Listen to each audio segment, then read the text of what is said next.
So back when I was in high school, I joined a youth leadership program, which I am entirely grateful for because I learned a lot of things. And I especially learned that as a youth, I have a voice. But just in general, we all do have a voice. The younger me back then would lead at times, but I would still feel shy. And so I would mainly be a follower, which is okay if you're more of a follower.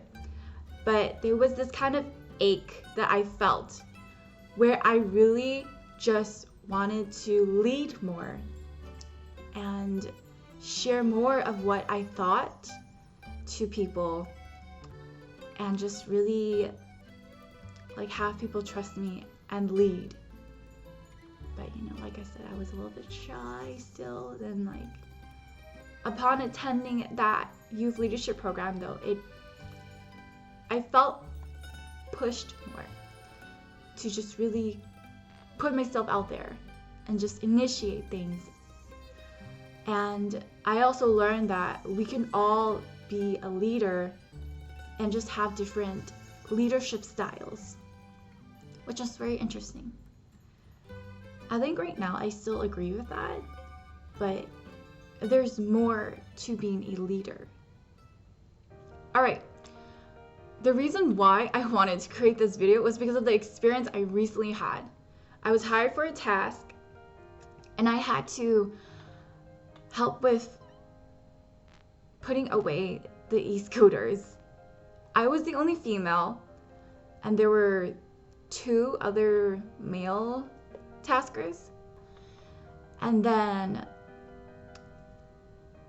we all were putting away other furniture too beforehand. But before we started doing that, before the truck came, the second person in charge was trying to figure out what he wanted to go on the truck first.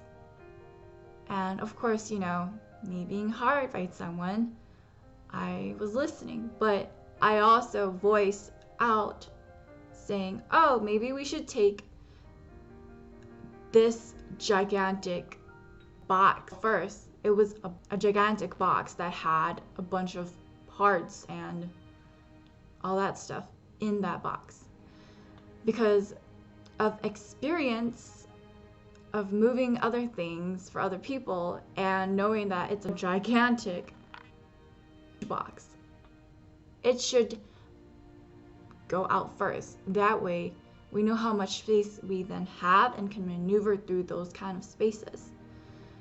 And everyone, they looked at me, even the second person in charge, but then it felt like things went in slow motion because they just looked away and then carried on doing what they were doing.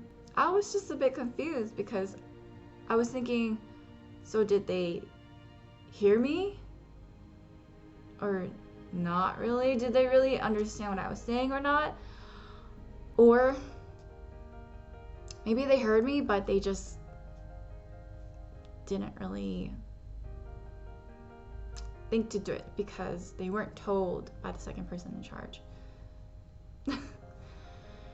And then, as we continue moving things into the truck, when it got there, a few minutes later, the second person in charge was like, okay, I think we should move the gigantic box now.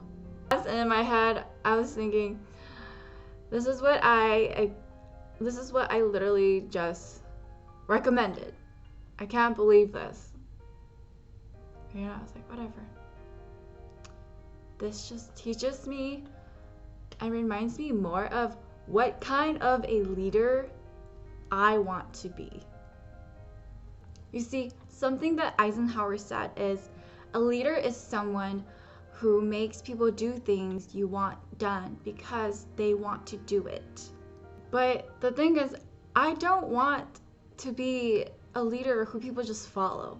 I want to be a leader who unites everyone, who creates unity, who helps others see the leader within them, to see the abilities, power and influence within them, where regardless of their identification, nationality, or ethnicity, I want them to feel heard and seen. That's the kind of leader that I want to be. I'm not saying you have to agree with me, but what kind of a world do you want to live in? What kind of a leader do you want to be? That's the question I want to ask you.